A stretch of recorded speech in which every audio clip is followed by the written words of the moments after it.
Hi everyone, my name is Jerop Limo. I work at an organization called Ambassador for Youth and Adolescent Reproductive Health Program. Honored to be virtually joining you, but very sad and disappointed at the same time. I was one among the many of advocates and activists who were supposed to physically join the conference, but unfortunately due to many visa inequalities that unfortunately we as African people get to experience in modern day, we were deemed not fit to physically attend the conference. And that is quite disappointing because it is such instances and issues and gaps that continue to limit us from attending and being part of very, very key conversations that involve our health and our lives. So I am in unison joining other advocates who did not have an opportunity to physically join the conference due to visa restrictions in really amplifying the need to actually, one, think about more friendlier countries that would allow many of us to physically avail ourselves for conferences, but also really think about the need of decolonizing visa systems, because it's quite disheartening that in this modern day age, I, just because of being black, would have to prove why I need to be allowed to enter quote-unquote a country. And with that being said, allow me to directly dive into today's conversation. Policy and matters of age of consent. This has been a conversation that is very close to my heart because as a young person, as a young leader, as a movement builder, as a community champion, as a community advocate, one of the biggest barriers we continue to access is one, lack of progressive policies. And our countries, my country, Kenya, African countries, this is one of the biggest barriers that we continue to experience and that continue to limit many of our adolescents and young people, our marginalized group, from accessing comprehensive healthcare services, including reproductive health and even HIV services, and specifically issues and matters of consent.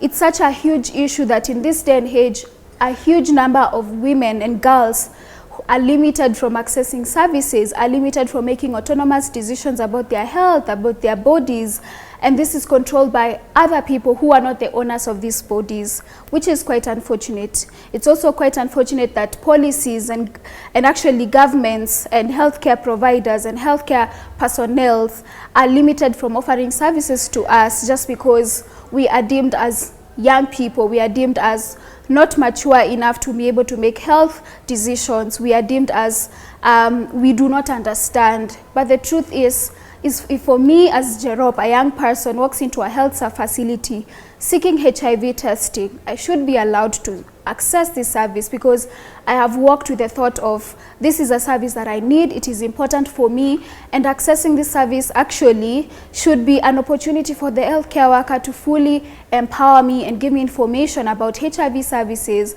talk to me about the risk, talk to me about prevention, talk to me about treatment, because I have brought myself, meaning there is some form of understanding that this is actually a service that I need. So one, it is the limitation that age of consent continues to maintain or put when it comes to young people accessing services, but also the limitation on the healthcare provider side. Some of them would want to provide services, some of them are open and willing to empower young people, but they're limited by law, they're limited by policies and guidelines. And we all know if a clinician or a healthcare provider goes against these policies, then there could be legal action taken against.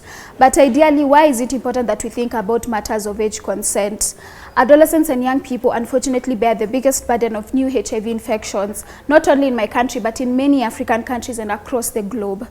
This means that adolescents and young people are actively having sex. They are actively exploring, and they are at risk. For various reasons, they're actually at risk. So the idea is to ensure that we think about the age of consent. Does it make sense for the young generation that we are dealing with in this current era? What is their life like? Because we have to think about policies that are actually designed to think about the current lives and the emerging issues and the emerging trends of our current young people. If we are limiting a 15-year-old from accessing contraceptive and we are saying the youngest mother is 9 years old, then there's somewhere we are missing out. So we need to ensure that healthcare services are not limited by matters of age of consent. But if a young person walks into a health facility and they are requiring services, offer the services, but also empower them and equip them with information that is correct and comprehensive so that they are able to understand. If it's limited, then they're able to know that this is limited, and even why is it limited in the first place. The idea is to ensure that as we promote uptake, as we work in the communities every day to empower young people about their right to access healthcare, is that they are actually able to walk into a health center and they're able to access these commodities, these services, and information, which is equally important. So matters of consent have been such a huge issue. My desire is to see many young people being allowed to access services because they are demanding these services, they are requesting for these services. But the limitation of matters of consent and assuming also and deeming that young people are not in a position to actually make informed decisions about their health is actually not the way to go about it. We are seeing young people really highlighting and amplifying that nothing for them without them. So when we limit them from accessing certain services, then we continue to promote and create an environment where young people cannot access healthcare services, so they resort to other unhealthy habits, yet they can actually come into the facility, access services, access information, and then you have reduced the vulnerability of this adolescent. But if you deny this adolescent services, then you're opening another issue and many other kind of worms. So access to services should not be limited by age of consent, really shouldn't be limited by consent matters. And we have many women still having to seek permission from their partners. We have many communities having to go through various levels of seeking permission just to access services, which are very, very limiting factors, because if I want to access a reproductive health service, I don't want to seek permission from someone, and I want to access this service in a confidential environment. I don't need to tell someone else. I don't need to look for someone else to explain to me if I'm visually impaired or if I cannot hear, because we have many persons with disabilities who also experience matters of they need to seek consent. Their information is disclosed to other people. So ideally, the conversation we should be talking about is how do we ensure that our policies, one, are progressive policies, but also in matters of consent, how can we ensure that we offer services to individuals without having to put them through the pressure or the need or the process of seeking permission from other people for them to actually access services.